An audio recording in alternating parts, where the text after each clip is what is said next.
please, just a few minutes more. I'm almost finished.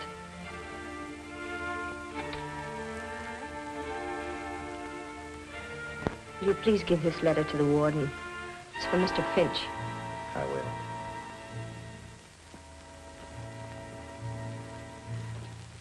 The last mile. The last long walk to the death chamber and eternity. An eye for an eye. A life for a life. It is so written. The state which cannot give life demands a right to take life. Mary Kirk walked those 39 steps unafraid, leaving behind a letter, a document of courage. In 1 hour, I shall be dead, killed by the hand of the man I love. I can hear the preparations for my execution. I can feel the expectant hush through the cold walls. The time element made this case tough. I saw Finch tonight at the grotto about 7, still trying to solve the case, even at that late hour. I don't deserve so much credit.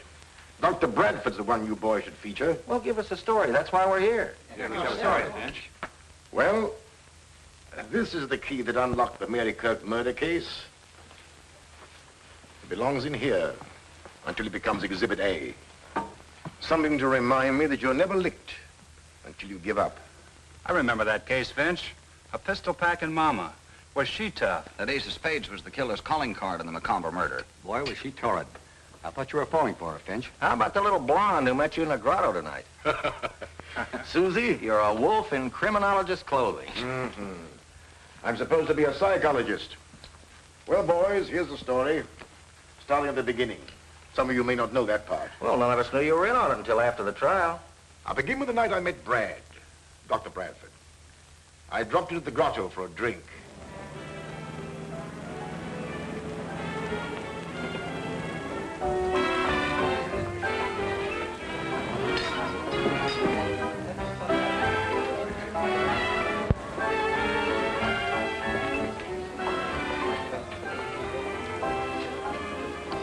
Bourbon and soda, please. No ice. So after all that, what could I do? I just had to accept the mink coat.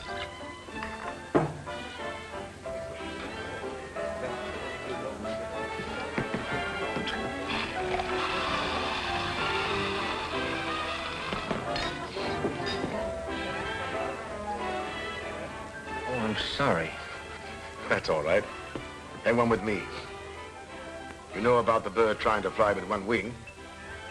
Bradford's the name. Dr. Dwight Bradford. When I had friends, they called me Brad. My name is Finch. Waiter. Waiter. 2 more of the same. Bob, we've had enough. I want a drink. Put that thing down and get me a drink.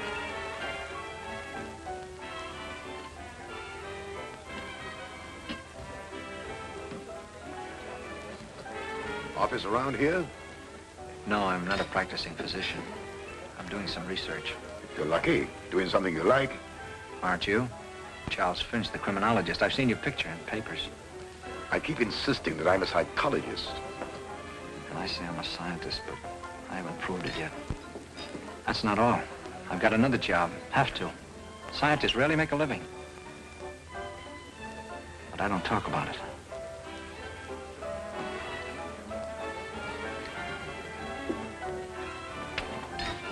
Oh, please, Bob.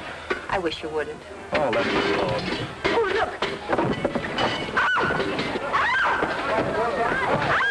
You all right?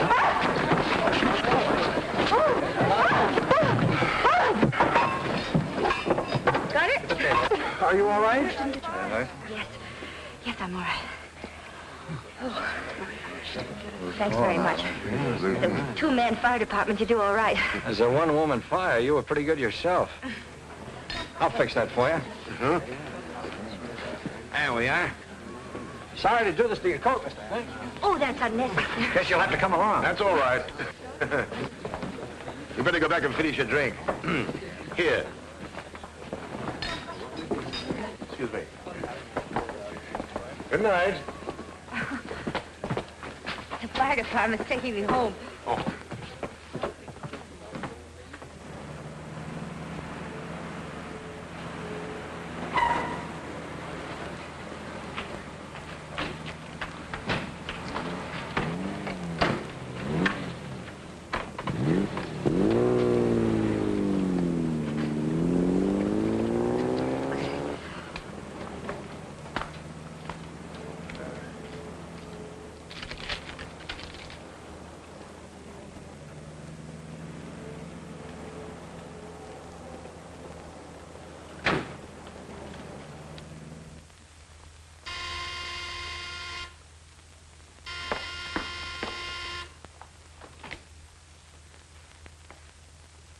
Come on in. We're inspecting the damage. Oh, this is my sister, Susie Kirk, Mr. Finch. How'd you do? Nothing exciting like that ever happens to me. It's always Mary. Don't bother, Doctor. It's completely ruined. Susie, didn't you come in just before we did? Oh, why, no. I've been home all evening. I knew Susie was lying, but thought no more about it. In fact, the incident had been almost forgotten. When one night, I received a call from Dr. Bradford. He wanted me to meet him in his laboratory, saying there was a special reason for requesting it.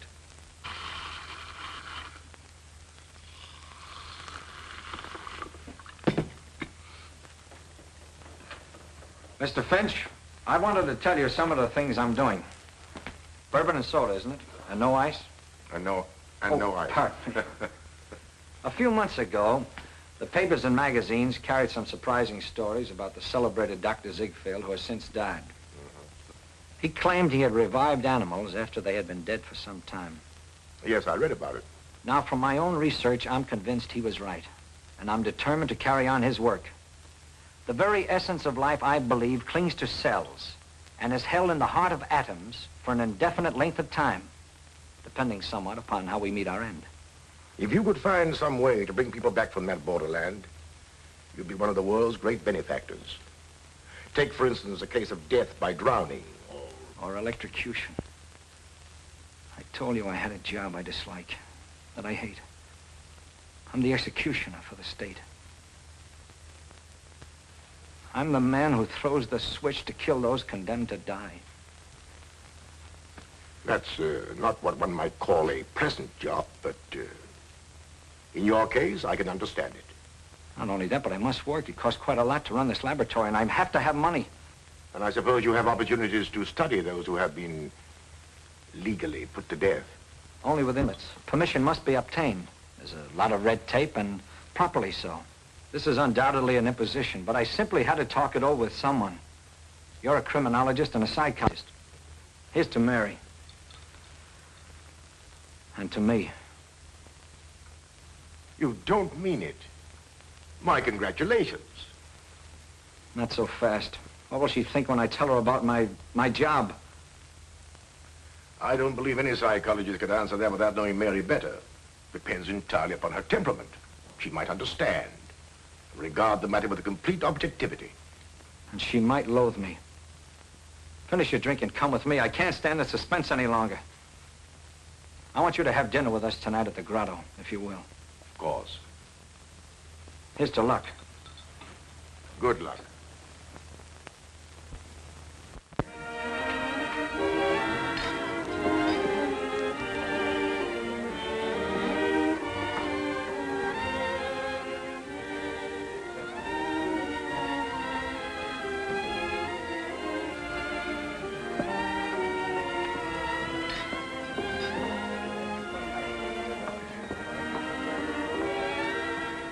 Sorry to be late. How are you, Mr. Finch? Glad to see you again. A man named Richard was telephoning Susie, and he was so insistent that I was trying to find out where she was. Did you leave a message for her? Yes, I did. I left word where she could find me. Mary,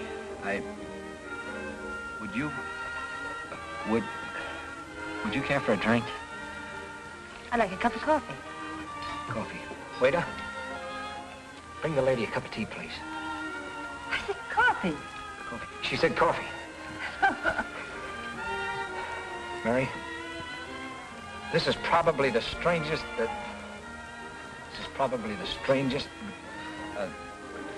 Proposal? Yes, that's it. Proposal? What kind of proposal? Why, a proposal. Yeah. Yeah, proposal. It's probably the strangest proposal because, it's rather odd that the guy who's going to propose invites a third party to be present at such a time. Mary, I want you to... Is, marry the word? Yes, it is. Yes, that's the word. I love you. Well, perhaps I better leave. No.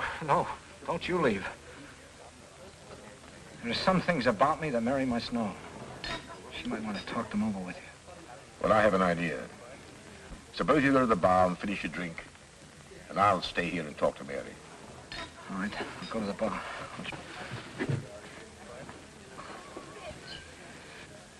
Give me a high rye ball. There are a lot of high rye balls. How about a German with ginger ale? German, then. German.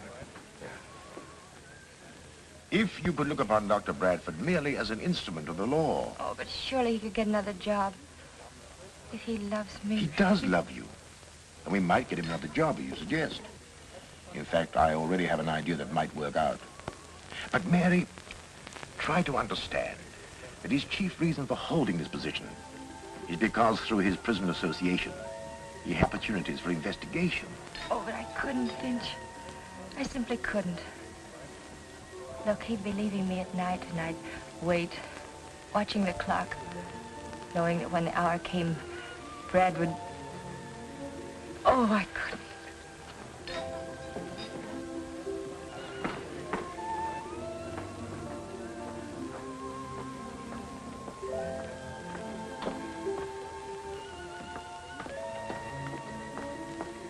I've got to speak to you for just a moment. Excuse me. What happened? I'll be right back. Did you tell her? Yes. What did she say? You could if you wanted to. You just won't help. Susie, I can't. Why don't you tell me who's in trouble? He's a friend of mine, and I feel I'm responsible. The one who was calling this evening? I don't know who you're talking about. Susie, I'm sorry. I haven't the money to... You would if it wasn't for... If it wasn't for what? Nothing.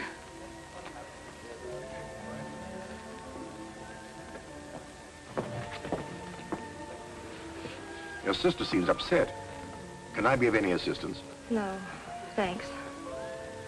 Susie's always taking somebody else's troubles on her shoulders. Sit down, Mary. Well, I'm sorry, Brad. There's nothing more to be said, is there? Mr. Finch has probably told you how I feel about things. But somebody has to do it. It doesn't have to be the man I...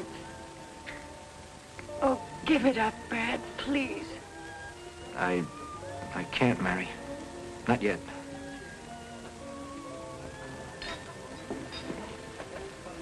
Take me home, Brad.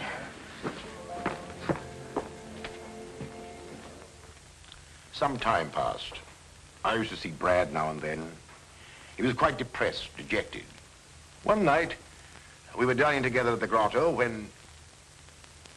But let's get back to this letter for a moment. In a few minutes, I must answer with my life, because out of my father's past, a specter has come back to haunt me, to provide a motive for murder. Now, in order to better understand this, we should know a little more about Mary.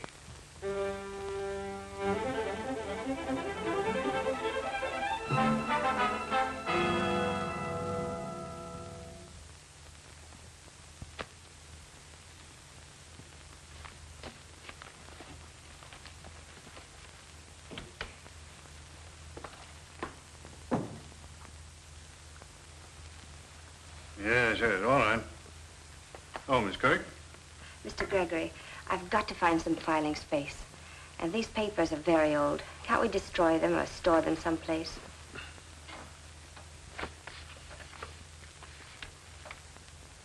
My, Tom Logan. I was too smart for that crook. I was appointed head of the civic committee to clean up the city. Picked the right man, busted the racketeers in jig time. Logan was killed. That was a dozen years ago. How'd you know that? The complaint stated. Oh, of course. I thought you were too young to remember. About the age of Tom Logan's oldest girl, I should guess. Then there was a younger one. Mother died when she was born. I tried to find them both, plunk them in a reform school. But some relative of the mother's took her out of the state. Two little crooks, I suppose. Couldn't be anything else. Blood will tell.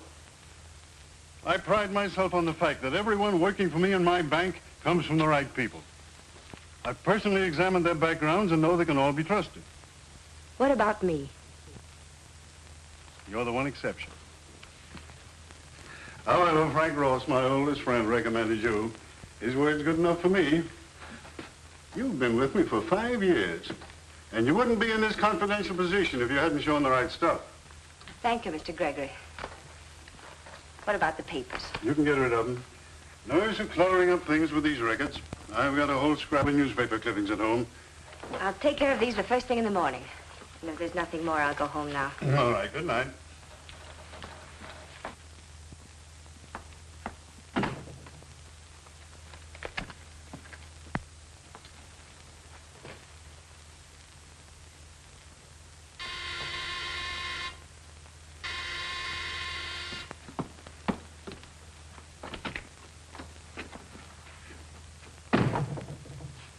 I told you never to come here again.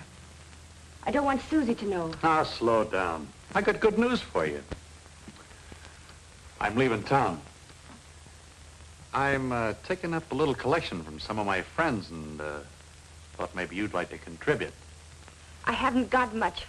You've taken almost I helped everything. Tom Logan plenty when the going was rough. And that's something you wouldn't want me to tell Mr. Gregory. But think it over. It'd be worth a lot to you, wouldn't it, if you never saw me again?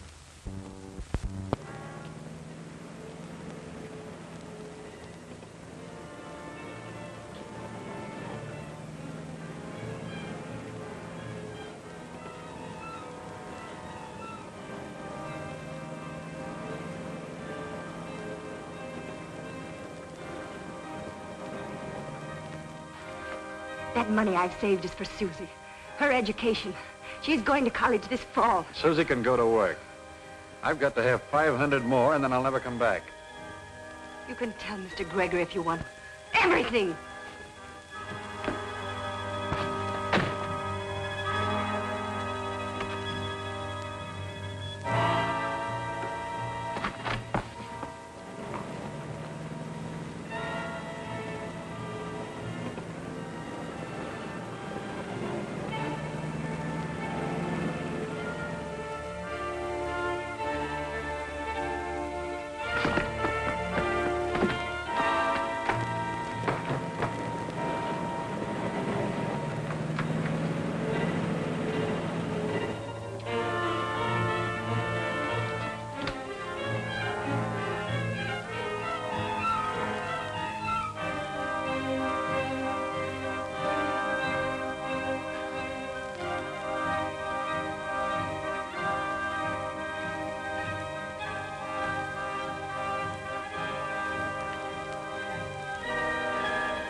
What happened? Mary, why did you...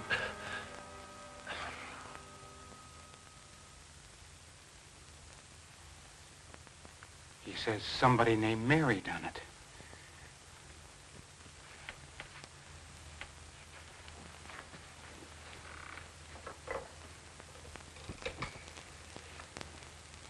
Get me the police, quick.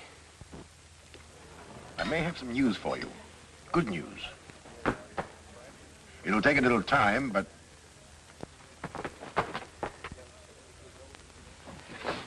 Mary, what's happened? Oh, I was hoping I could find you here. Something dreadful's happened. Please come with me right now. You say you found the man before he died, and he said something about this girl. He said, Mary, why did you? Who was the man? Who was he, Mary? You better tell us. The police can find out.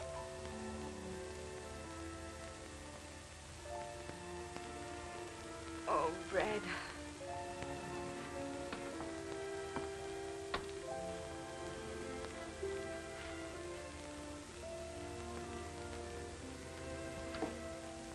Who are you? She's my sister, Suzanne. What do you know about the man that was murdered here tonight? Was it that blackmailer?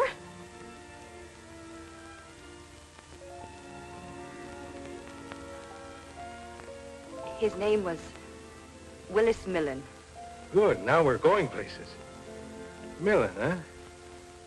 Millen. I know. He was a front man for Tom Logan when he was running that pinball racket. So he was blackmailing you, was he? Yes. And you stood it as long as you could, but tonight you rebelled and you hit him over the head with that statue. I didn't kill him. I wasn't even in the room. Brad, you believe me, don't you? Of course I do. We'll get your fingerprints off that statue. You'd rather expect to find her fingerprints on it, wouldn't you? This is her home. You know, every so often we bump into you, Charlie Finch. You've probably forgotten that I have a couple of witnesses who saw her hit him over the head.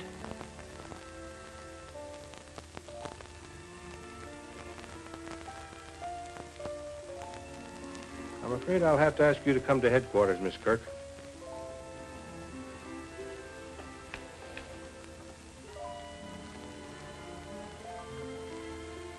Have you found any other clues? I didn't search the place. One of the boys did. He didn't find anything. This isn't one of those tough cases that depends on clues. Perhaps. In my experience is there's no such thing as a sure conviction, not even when there's a confession. The girl claims she didn't do it. Perhaps you'll need a key to unlock a mystery before you're through, Sergeant.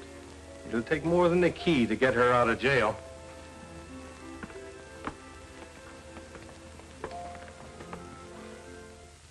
I had a key, all right, but a key without a door to unlock. It wasn't difficult to find out where Millen lived, but the key didn't fit his lock.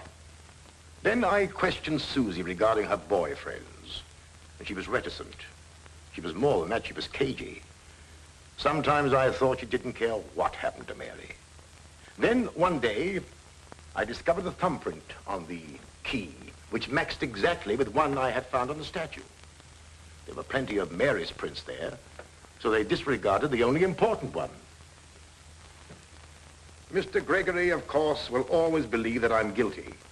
He will probably witness my execution with a smile.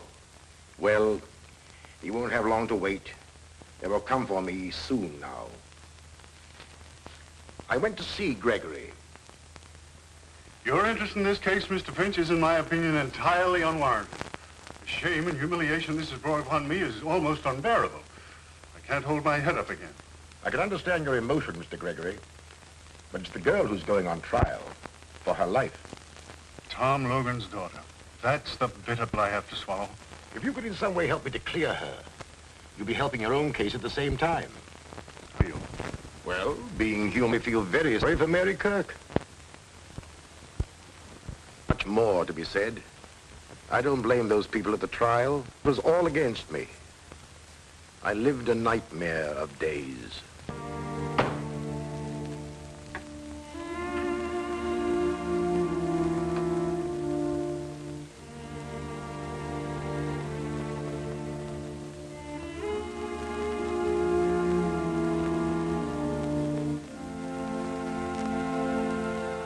I first met Mr. Millen one night when my sister was out. He came to the house. Did he mention money? Yes. He supposed I knew Mary was paying him. Did you tell her about the visit? Yes. But I never mentioned I knew about the money. Robbery couldn't have been the motive. We found a large roll of bills in his pocket. If I'd known she was using an alias, that she was Tom Logan's daughter... Objection. Objection sustained. I can say what I think. Not in this court. Mr. Gregory, it is Mary Kirk Logan who is on trial, not her father. But You will confine your answers to the questions asked. Susie, do you believe your sister is guilty? Yes. Why do you think that? I heard Mary threaten him once when I was in the bedroom and she didn't know it. Then I seen her bring something down over his head and he fell. You could identify her? You are sure it was the defendant? We went in. Yes, we know, Mr. Avery. But you mean to tell the judge and this jury that you could be sure it was the defendant? That the figures on the window shade were so distinct you couldn't be mistaken? I'm positive. I gotta believe my own eyes.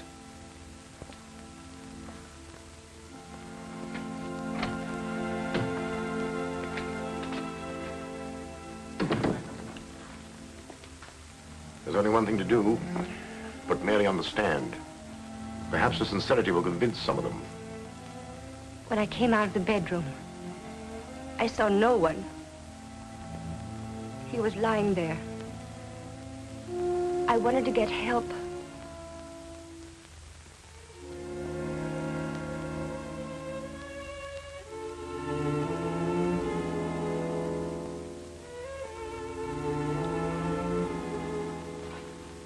In all of my 16 years as attorney for this county, I've never tried a case so clear-cut. Everything is there. The alias under which the defendant was known, the blackmailer from out of her past, the growing desperation, the final demand, and the killing. Why should I waste your time pointing out the little things that go to prove her guilt? We've presented witnesses to the crime. This is a question of honesty. Human beings can be mistaken. 2 witnesses have sworn they identified the defendant. But it is possible, through the confusion of rapid action silhouetted on the window shade, that they could be wrong. I put the defendant on the witness stand so you could judge her honesty. If she were dishonest, she could have claimed Millen attacked her and she struck him in self-defense. She didn't claim it because she was telling the truth. We find the defendant guilty, as charged. On the night of April 15th at 11 o'clock,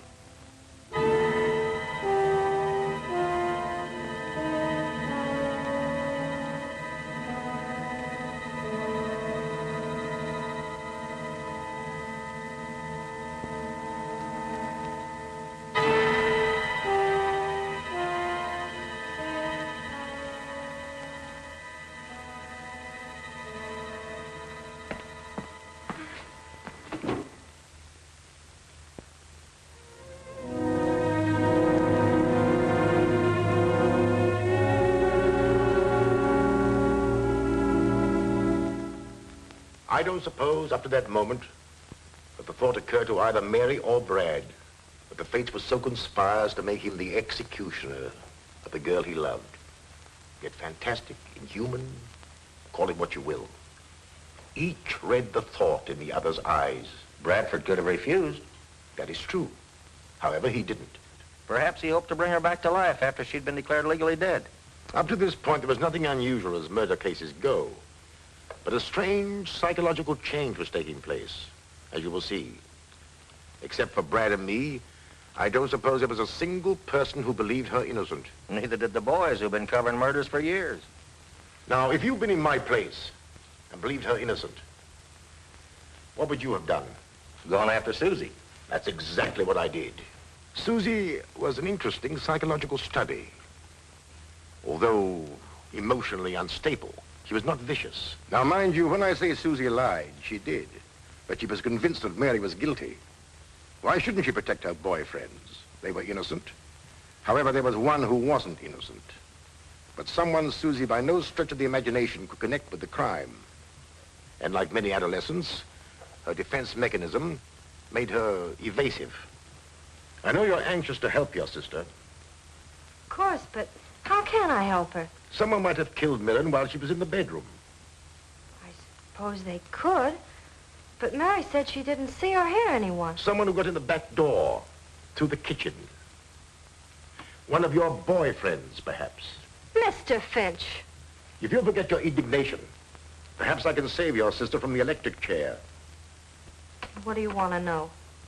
To start with, the first night I met you, the night that Dr. Bradford and I brought your sister home, I saw you get out of a coupe in front of your house. You told your sister you'd been home all evening. I was home, no matter what you think. I just went out when I heard someone honk. Who was the man? I don't remember. Let's see. Who was it? Oh, yes. Bill Ellsworth. That's who it was. Where can I find him? Oh, I haven't the remotest idea. He's a boy I met at a dance. You might give him the name of all the other boys you know, that you go out with. All of them? I hope you've got plenty of paper. Well, I could believe there'd be a long list. Oh, Mr. Finch.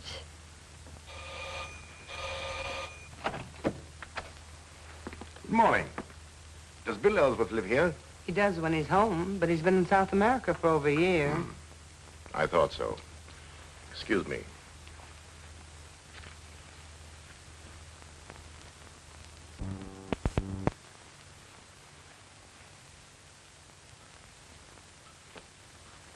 There wasn't a clue in the whole list.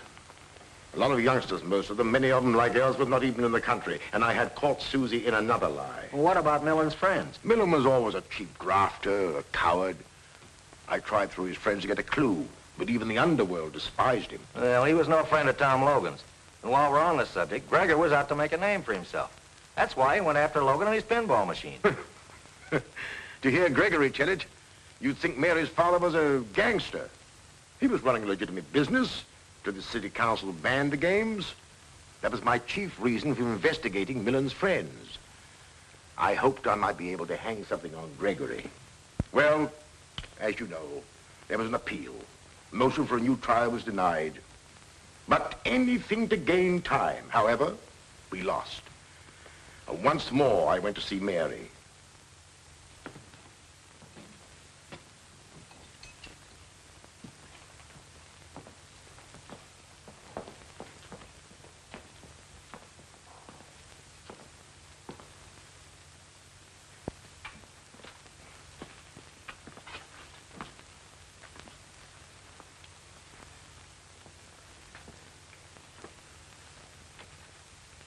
Not yet. Is there trouble in finding someone with a motive? Do you remember the night you came out of the grotto to meet Brad and me, and you were late? You said some man had been telephoning Susie. Do you recall his name? No, I don't. It was a first name. I never heard Susie mention him before. But try. Try what it was. What did he say? Well, he didn't say much. He was excited and said, tell her... Yes? I can't remember. Perhaps this will help. When Susie came into the grotto, what did she say? Did she use his name? No, all she said was that she had to have some money. And I tried to find out what it was for, but she wouldn't say. She wanted me to lend it to her. How much did she want? $1,000. Hmm. You and Brad were there at the time. I didn't feel I could pursue the subject. I just told her I couldn't let her have it. Someone, a man Susie knew, had to have $1,000. Maybe she'll remember that. I'll come again, Mary. Call me tonight, will you? Anything new from Finch? No. But he's still at it. And he's the best man in the country. It's good to have a friend like him. I wish I could help as much. If I could only do something. You've done everything anybody could. You know I love you, Mary. And you believe me, don't you? I do.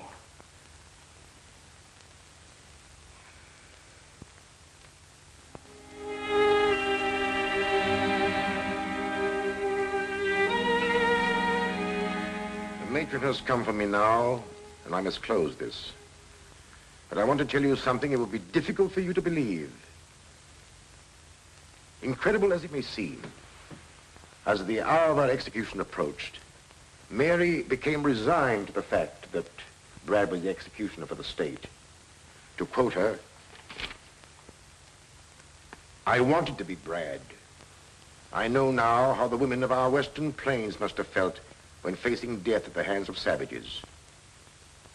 By a process of reasoning, she became to regard Brad, the executioner, as but one small cog in the machinery of the law by which he was doomed to die.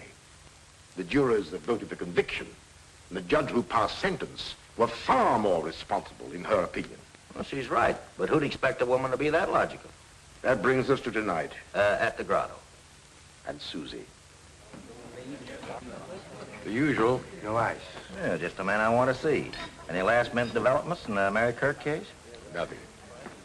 7 o'clock. Guess the execution will come off on schedule. At 11. You asked me to meet you here? Oh, yes. And you're right on time. Come on. Let's find a booth. Finch is still trying. I talked to that little dame, and she doesn't know anything. And I mean anything. And coffee. Susie, I don't believe you are consciously sending your sister to the electric chair, but I am positive that you hold the key to the murder. If you bring that subject up again, I'll leave. You've lied to me several times. Whom are you protecting? Sit down. If you attempt to leave, I'll take you to jail for questioning. Jail? Yes, jail. Now, whom are you protecting?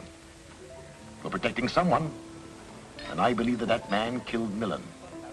I'm not protecting anyone. I've got a right to some privacy. Oh, do you think I'd keep anything back if I thought it would save Mary's life? Let me be the judge of that. Susie, seemingly unimportant things are sometimes of the greatest importance to the trained investigator. Of course you want to save Mary, but you're working on the assumption that she's guilty. You told me that. I don't believe she is. Oh, I'll tell you tomorrow everything I know. You'll see then how unimportant. Oh, please don't do that. It makes me nervous. Oh, of course. But tomorrow will be too late. I just happen to know something which doesn't concern anyone in the world but...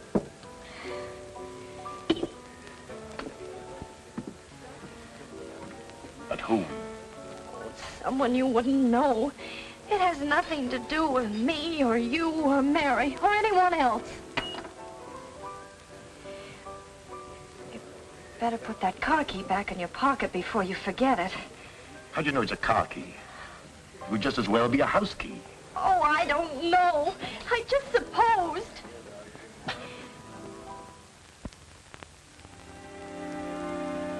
No message for me?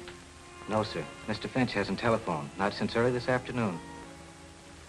It was nice of him to give me hope. Nothing from... No, Doctor. She didn't ask for someone else to take my place? No, sir.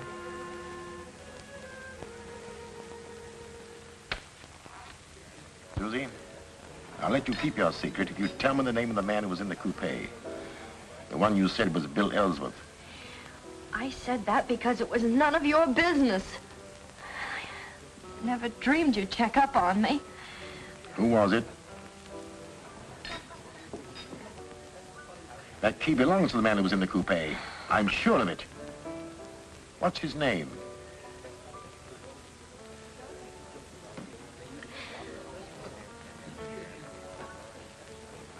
Ah, I remember his name. You tried to borrow money from your sister for him. His name is Richard. Oh. You wouldn't tell me because you were afraid he might involve you in some personal scandal. He was very close to you, wasn't he? Am I right? No. No. But I promise to keep you out of it, Susie. Look at it my way. Richard had a key to the back door. How did you know that? I didn't. You've just told me. Oh. Needing money desperately, he got into the kitchen. He saw the roll of bills that Millen had, and... He couldn't possibly have done it. I'm convinced that he did. Otherwise, how could his car key have been on your floor? Oh, how horrible. But it's too late. He's leaving town tonight. Alone? Or with somebody else? Oh, he wouldn't do that. Don't be too sure. Do you think we can find him, Susie? We can't. It's too late, I tell you. We can't. Come on. Let's try. Here's where he keeps his car. Is he getting away in it? Yes, that's what he said.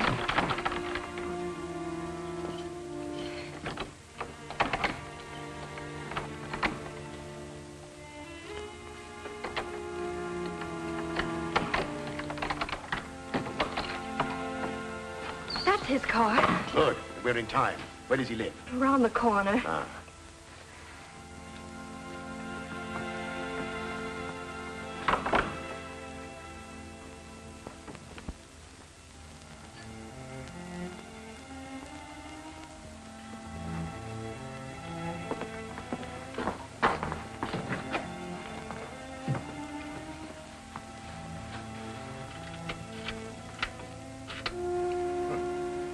key fits all right. Now, there's nothing to do but wait. And pray. Pray that he comes in time.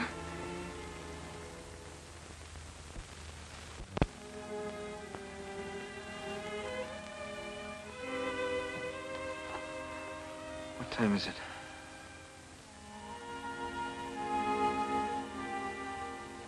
You've got half an hour. Half an hour.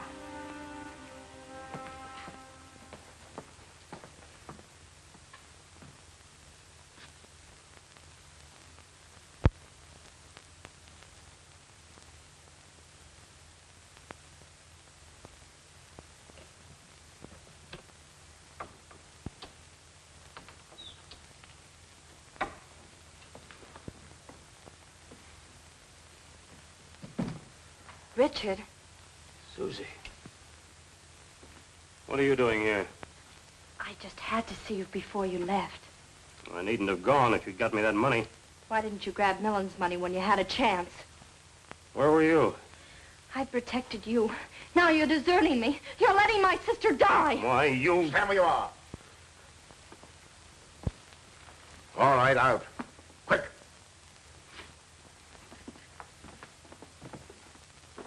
Snell's proved to be a coward at heart. He wasn't hard to handle. He was stalling as much as I suspected. He worked at Gregory's bank and wanted to be a big shot. So he stole some money and tried to cover it up. Then he stole some more to make his first theft good, and so on. Susie was flattered by his attentions and tried to get some money from Mary for him. Heaven knows what reason. What really happened was...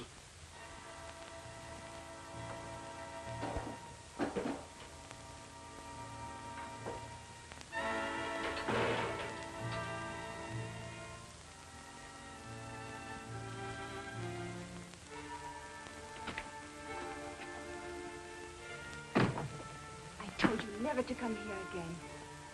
I don't want Susie to know. Now, slow down. I got good news for you. I'm leaving town. I'm taking up a little collection from some of my friends and thought maybe you'd like to contribute. You've taken I almost helped every- Tom Logan plenty when the going was tough. And that's something you wouldn't want me to tell Mr. Gregory.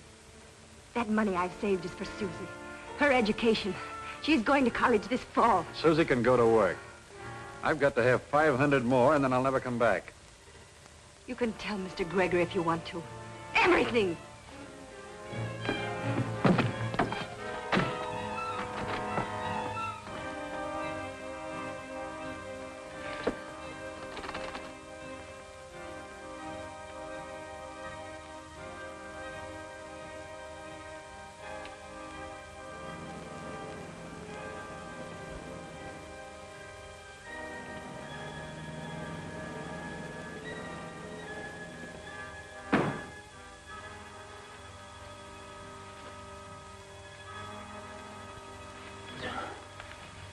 Mr. Millen?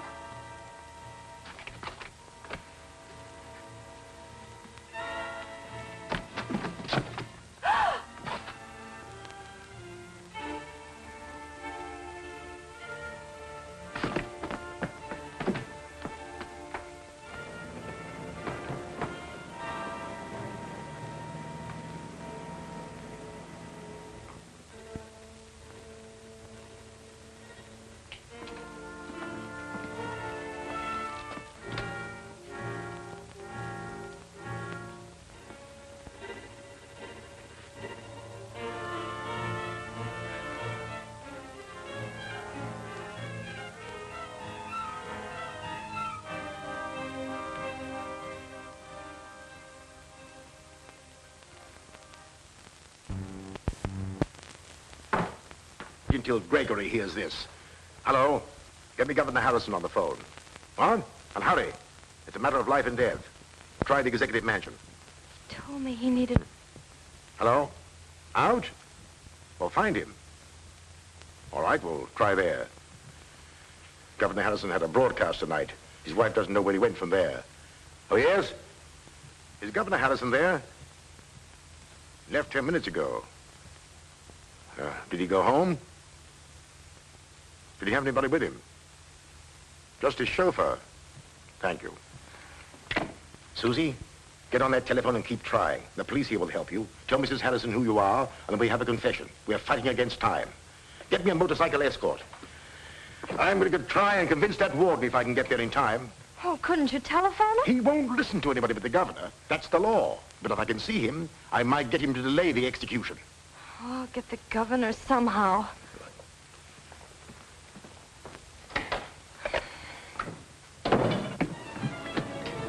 State prison.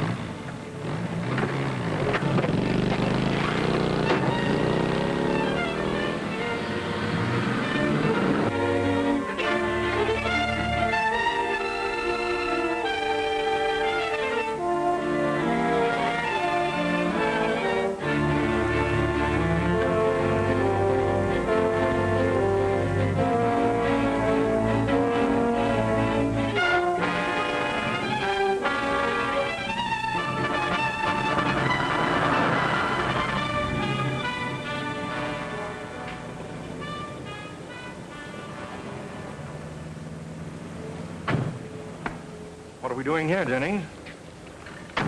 Oh, this is it? Good. It's not a very nice place for a governor to be seen, but it's... Tush, Jennings. Nice places, as you call them, never have the kind of sandwiches I like.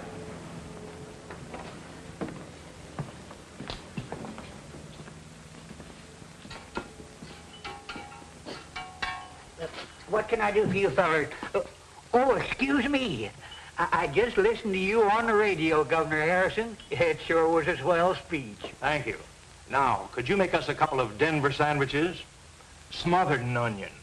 I'll make you the best ones you ever eat.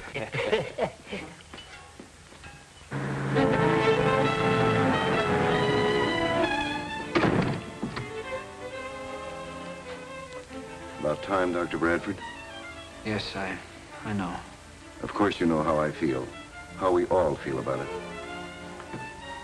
Thank you.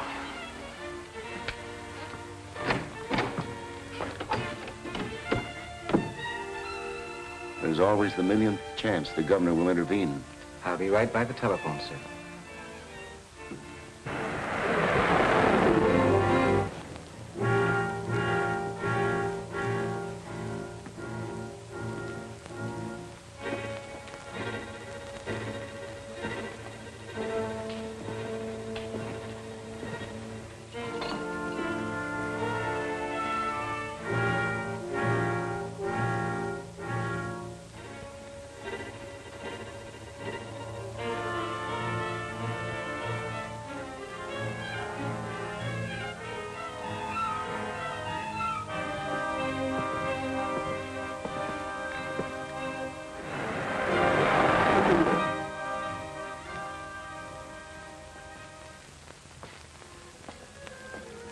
Late. Get on with it, Doctor. Come. No one wants to see that girl die. But the law says she must. No word from Finch? No. And none from the governor. She's innocent, Warden. You know she is. I believe she is, since coming to know her. But it's... We can't kill her. We can't. We have no choice. Maybe you have no choice. But I have. I'm not going to throw the switch until I hear from Finch. Think of the girl.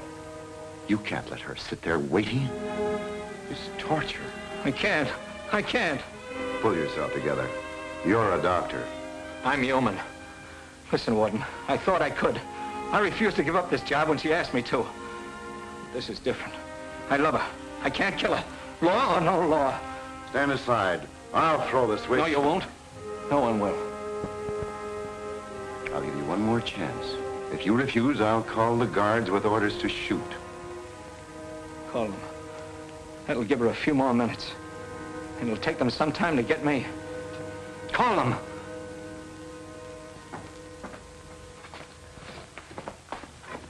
Listen to me and you'll have the scoop of the year. We've got Snell's confession. My sister's innocent. Help me.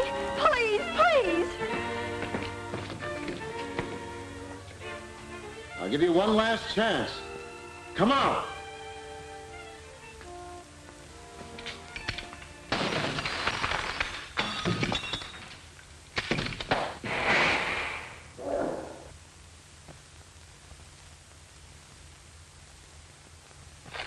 I'm glad you liked it, Governor. We are interrupting this program for an important announcement. We are trying to reach Governor Harrison. If Governor Harrison hears this, please call Warden Lewis at once. Snell, a bank teller, has confessed to the murder of Willis Millen. Mary Kirk Logan is innocent. Governor Harrison, please call Warden Lewis immediately.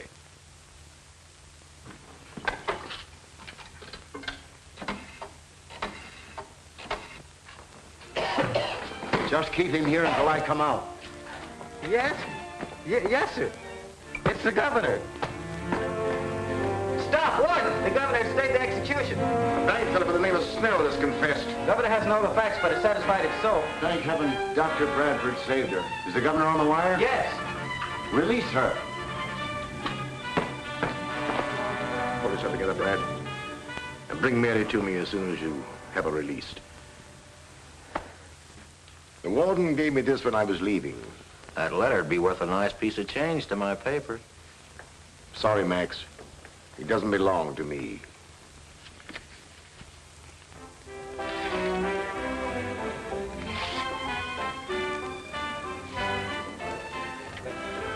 No, let's not be so solemn.